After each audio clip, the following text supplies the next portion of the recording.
ल है त गाइस मेरो भ्लग चाहिँ सुरु भइसकेको छ। सबैजना सन्चै हुनुहुन्छ होला र म पनि सन्चै छु है। र टक्क लाएर अहिले चाहिँ आज चाहिँ लगभग 1 बज्न आँटिसकेको छ। अनि आज चाहिँ अब बेलुका लक्ष्मी पूजा पनि हो। अनि अब म चाहिँ धापाखेल घरबाट भर्खरै निस्किँदैछु गाइस है। किनभने अब अलिक ढिलै हिजो राति त नभनौँ आज बिहान 4 बजी आएर सुतेको। अनि त्यो भएर भर्खर निस्किँदैछु गाइस है। यो धापाखेलको बाटो कहिले बन्छ होला कि यत्रो भइसक्यो, यति भइसक्यो नि। यो 6-7 महिना 8 महिना 9 महिना 10 महिना त होइन, 1 वर्षै भइसक्यो बाटो कहिले बनेकै छैन कि गाइस है। अब यो बाटो कहिले बन्छ होला होइन। मलाई पनि यो बाटोमा हिँड्दाखेरि यस्तो रिग्रेट भइरहेछ नि। किनभने अब गड्याङ गुडुङ यो कच्ची टन्नै कच्ची भएको छ कि यो अलिअलि मात्र होइन, धेरै नै कच्ची भएको छ होइन। टक्क लाएर अब यो बाटो चाँडोभन्दा चाँडो निर्माण गर्नु पर्यो। हाम्रो माथिल्लो तहमा जो बस्नु भएको छ उहाँहरूले र यो बाटो सम्बन्धी चाहिँ कसले चाहिँ अब चाहिँ काम गरिराख्नु भएको छ उहाँहरूले नि यो बाटोलाई चाहिँ चाँडोभन्दा चाँडो निर्माण गर्नु पर्यो गाइस है। किनभने यो हाइवे हो नि त, धापाखेलको हाइवे हो। धापाखेलको हाइवे यस्तो भएको चाहिँ अति सुहाएन है, नसुहाएको जस्तो लाग्छ मलाई। किनभने अब बजेटै नपुगेको पनि होइन होला जस्तो नै लाग्छ है। यो चाहिँ चाँडोभन्दा चाँडो निर्माण भएको भए हामी यात्रुहरूलाई धुलोबाट बच्न सजिलो हुन्छ भने यहाँ चाहिँ कृष्ण प्रणामी मन्दिर प्रणाम भजी भन्दै म अघि बढ्छु भने म चाहिँ स्लो पोजिसनमा हिँडेको भएर इसुजुडी म्याक्सले चाहिँ मलाई ओभरटेक हानिसकेको छ है। र म नि खासै मेरो चाहिँ अब हातमा अहिले क्यामेरा छ नि त होइन, खासै गियरहरू चेन्ज गर्न नि मिल्दैन। गियर त चेन्ज गर्न किन नमिल्नु, मिलि नै हाल्छ होइन।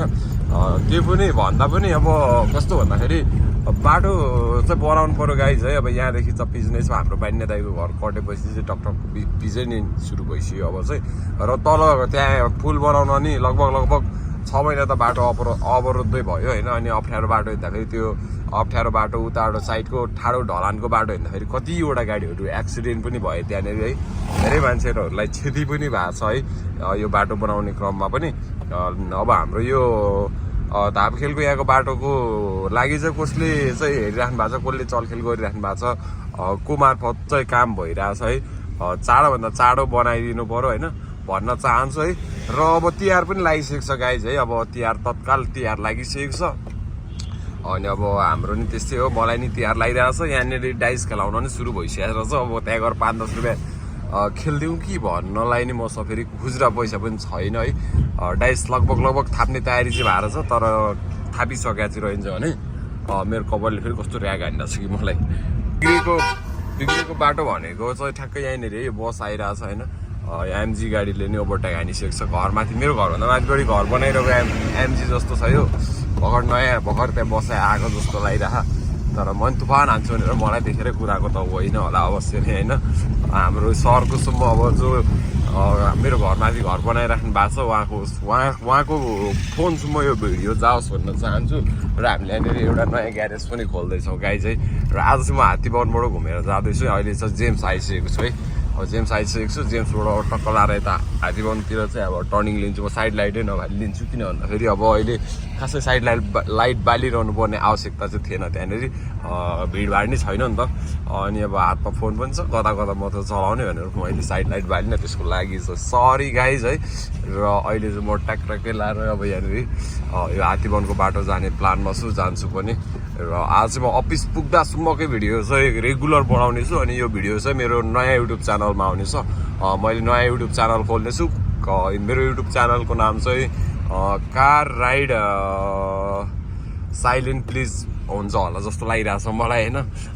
त्यही नै हो। अब के हुन्छ, अब मैले नाम राख्छु। नाम राखेपछि अब त्यहाँ देख्नु हुने नै छ। मेरो भिडियोलाई माया गर्नु होला, च्यानललाई सब्सक्राइब गर्नु होला गाइज है। अनि म तपाईँहरूलाई अलिक फनी त्यस्तै टाइपको भिडियोहरू चाहिँ लिएर आउनेछु अहिले। अब जुन मेरो यो च्यानलमा चाहिँ मैले भर्खरै अब स्टार्ट गर्दैछु यो च्यानल चाहिँ। अब अहिले चाहिँ 82 सालको अब तिहार सुरु भइसकेको छ। आज चाहिँ अब लक्ष्मी पूजा हो बेलुका चाहिँ है। आज बेलुका लक्ष्मी पूजा हो। सबले लक्ष्मी पूजा गर्नुहुन्छ। अनि अब तिहारको सबैजनालाई देश विदेशमा छरिएर रहनुभएका सम्पूर्ण नेपालीहरूलाई चाहिँ ह्याप्पी तिहार पनि भन्न चाहन्छु म चाहिँ होइन। अनि टक्क हेर्नुहोस् यहाँनिर कस्तो तिहारको लागि सजाइएको छ। यहाँनिर सामानहरू बिक्रीमा सब तिहारको सामानहरू राखिएको छ है। यहाँ पसलतिर नि टक्क तिहारको होइन। यो रमझमले नि बताउँछ नि त एउटा होइन। अनि यहाँनिर चाहिँ एउटा राम्रो बस्ती छ होइन। यो चाहिँ अब हात्तीबन निस्किने बाटो हो। म चाहिँ हात्तीबनबाट जाने भएको भएर चाहिँ यताबाट आइरहेको छु आज चाहिँ।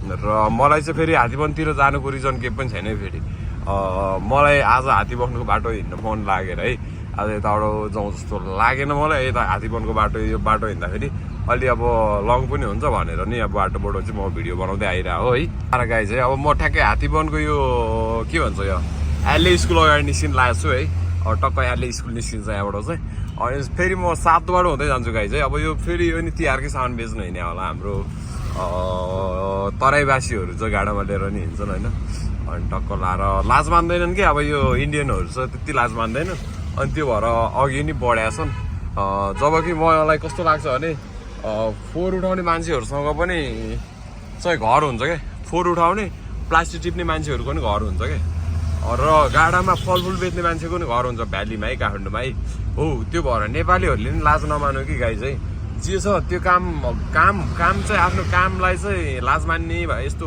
उस्तो के भन्ने कुरालाई चाहिँ त्यो गर्नै हुँदैन क्या त्यो गर्ने बित्तिकै जसले त्यस्तो ठान्छ नि त्यो मान्छे अलरेडी पछाडि पर्छ जस्तो लाग्छ है मलाई चाहिँ अब मैले सत्य बोले जस्तो लाग्छ है अनि इन्डियनहरूको बानी चाहिँ मलाई के मनपर्छ भने उनीहरू लाज मान्दैन क्या आफूले गर्ने काम जेसुकै काम होस् क्या या अब टोइलेटै सोर्नु परोस् होइन या चाहिँ प्लास्टिक टिपेर हिँड्नु परोस् जे पनि गर्न उनीहरू रेडी हुन्छन् गर्छन् पनि होइन र अलिकता उनीहरूको लुवाइखुवाइ अब जस्तो भए पनि उनीहरूलाई जो आवश्यकता परेको बेला होइन कुनै बेला त अप्ठ्यारो पर्छ नि त होइन जिन्दगी त अब सतावार एकनाश टाइपको जिन्दगी त हुँदैन कहिले पनि अनि त्यो भएको बेला कोही बेला त अप्ठ्यारो नै पर्छ समस्या पर्छ होइन एक्कासी बिरामी भइदिएला होइन 20-50 लाख पैसै चाहिएला होइन के होला जिन्दगीमा के हुन्छ नि त गाई चाहिँ अनि त्यो भएर चाहिँ अनि हामीले चाहिँ पैसाहरू चाहिँ केही पैसाहरू चाहिँ हामीले चाहिँ खान बस्नलाई मात्र ठिक्क मात्र नभए पनि केही पैसाहरू चाहिँ हामीले चाहिँ स्टकमा नै हुनुपर्छ क्या अब हाम्रो ब्याङ्क ब्यालेन्स केही चाहिँ हुनुपर्छ भन्ने चाहिँ मलाई लाग्छ होइन किनभने भोलिको दिनमा फ्याट बिरामी भइदिएला मान्छे होइन 50,000 रुपियाँ खर्च गर्ने नि आफ्नो क्यापेसिटी नभइदिएला अब त्यो अवस्थामा के गर्ने होइन कम त समस्या पर्छ होइन बाटोमा माग्दै हिँड्नलाई नि गाह्रो है जिन्दगी यस्तै छ फेरि मागेर हिँड्नेसँग फेरि हामीसँग भन्दा मागेर हिँड्नेसँग पैसा बढी हुन्छ है फेरि माग्ने पेसागत माग्नेहरू हुन्छ नि त्योहरूसँग चाहिँ फेरि धेरै नै पैसा हुन्छ उनीहरूसँग चाहिँ होइन कति चाहिँ अब कस्तो हुन्छ भने बच्चाहरूलाई परिचालन पनि गरे हुन्छ कतिले चाहिँ कि अब यो मैले थाहा हुन्छ नि त हामी यङहरूलाई त थाहा हुन्छ नि त होइन अब कसले कस्तो गराउँदैछ के गर्दैछ भनेर जिन्जी आन्दोलन त्यतिकै हुँदैन नि अस्ति होइन जिन्जी आन्दोलन नै डेन्जरै भएको थियो अस्ति अब त्यस्तो आन्दोलन लगभग अब 10 वर्ष त नहोला मेरो विचारमा मलाई जहाँसम्म लाग्छ होइन अहिले चाहिँ म अब सातबाटो चोक आइपुग्न लागेको छु ट्याक्कै अब जाममा नि परिसकेको छु सातबाटो चोकको जाम हो यो चाहिँ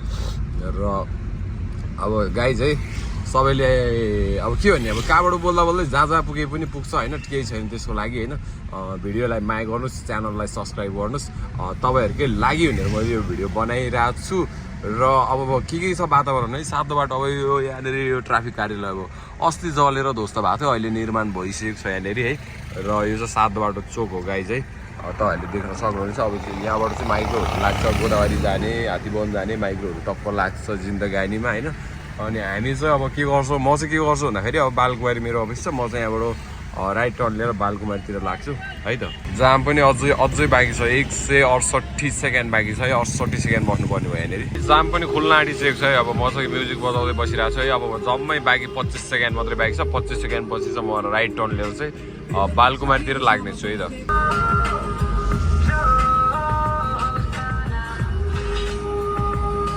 गाई चाहिँ यो ग्वारकुमा चाहिँ वाइल्डै जाम हुन्थ्यो पहिला चाहिँ अहिले चाहिँ अब फ्लाइओभर बनाएको छ अनि अब यो सर्ट अब फ्लाइओभर बनिसकेपछि डाइरेक्ट कोडेश्वरतिर जानेको लागि त अब जाम हो अब माथिबाटै गइदिन्छ नि त बिचको लेनबाटै होइन अनि अब हामी बालकुमारी यताउता जानको लागि चाहिँ हामी अब यहाँ तलैबाट जानुपर्ने हुन्छ अनि ठ्याक्क जाम पनि खासै ग्वारकुमा जाम हुँदैन र सातो बाटो र चापागाउँदो बाटोमा चाहिँ जाम बढाएको छ अनि कोडेश्वरमा नि हल्का जाम बढाएको छ अब यो बनाउन त अब 18 महिने प्रोजेक्ट अब लाग्दै 3 वर्ष 4 वर्ष होइन अब त्यो सातो बाटो बनाउनु पर्यो भने त्यस्तै होला होइन जिन्दगीमा है यस्तै छ है 9 मिनट 40 सेकेन्ड भइसकेको छ हाम्रो भिडियो। अब लगभग 11 मिनटदेखि 12 मिनटको भिडियो बन्ने छ है। म चाहिँ कन्टिन्यू जाँदैछु। अब ग्वारको चोक आइसकेको छु गाइज है। अब यहाँनिर क्यामेरा एकछिन बन्द गर्छु होला मैले, किनभने मेरो हातमै क्यामेरा छ क्या। अब यहाँ फेरि हाम्रो ट्राफिक दाजुहरूसँग पनि नियम पालन गर्नु पऱ्यो। यसो गर्न नमिल्ने हो, मैले गरिरहेको छु, तर मैले एउटा लिनेछु पछि।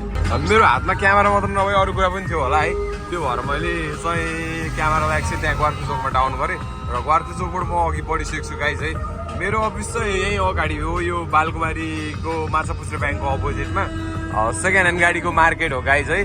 निस्ट कलेज होन्डा सोरुम हुँदै सर आउने बाटो हो है। ल गाइज है, अब यही हो मेरो चाहिँ अब शुभयात्रा अटो भनेर चाहिँ अर्को युट्युब च्यानल छ। त्यो च्यानललाई नै माया गर्नु होला। अब गाडीहरू किन्नुहुन्छ भने त्यसमा गएर हेर्न सक्नुहुनेछ। तपाईँहरूलाई रेटमा गाडीहरू नै आउँछ है। अब म ठ्याक्कै यो निस्ट कलेजबाट भित्र छिर्ने ठाउँमा आइसकेको छु गाइज है। टक्क लाएर अब यहाँबाट छिर्ने बित्तिकै तपाईँहरूले यो होन्डाको सोरुम है, यो चाहिँ होन्डाको सोरुम हो होइन। यहाँ होन्डा सोरुमबाट अगाडि बढ्ने हो। अनि यहाँनिर चट्ट बढिसकेपछि यहाँनिर ह्याङ्गोल्ड रिकन्डिसन हाउस है। हाम्रो फुपू पनि यहाँ हुनुहुँदो रहेछ। फुपूको 2 शब्द केही सुन्न नि चाहन्छौँ कि हामी। फुपू नमस्कार। ल लाग्यो फुपू, अहिले आउँछु म। बस्नु न, आउनु बस्नु। तपाईँले ग्राउन्ड घुमाएर लिएर आउँछु म। ल आउँछु म, आउँछु फुपू आउँछु। ल गाइज है, म अब लगभग अफिस पुग्न लागेको छु। हाम्रो फुपू क्या, अब फुपू मेरो फुपू हो उहाँ चाहिँ। मेरो फुपू कसरी हुनुभयो भने चाहिँ उहाँ चाहिँ खबरदारी बस्ने थियो हो नि त उहाँ पनि, अनि म पनि खबरदारी बस्ने, त्यो भएर चाहिँ फुपू पर्नुभयो। ल है गाइज है, म यहाँ मेरो अफिस आइसकेको छु, नदेख्न सक्नुहुन्छ है। ल यो मेरो फोटोहरू हेर्नुहोस् है, शुभयात्रा अटोमा चाहिँ होइन, देख्न सक्नुहुनेछ है। यो चाहिँ मेरो अफिस हो है। म माथि किम भनेको चाहिँ म हो है। अनि यतापट्टि 9764397388 चाहिँ मेरो नम्बर हो। ल गाइज है, आजको भ्लगलाई चाहिँ यतिमै एन्ड गर्न चाहन्छु। माया गर्नु होला, च्यानललाई सब्सक्राइब पनि गर्नु होला है त।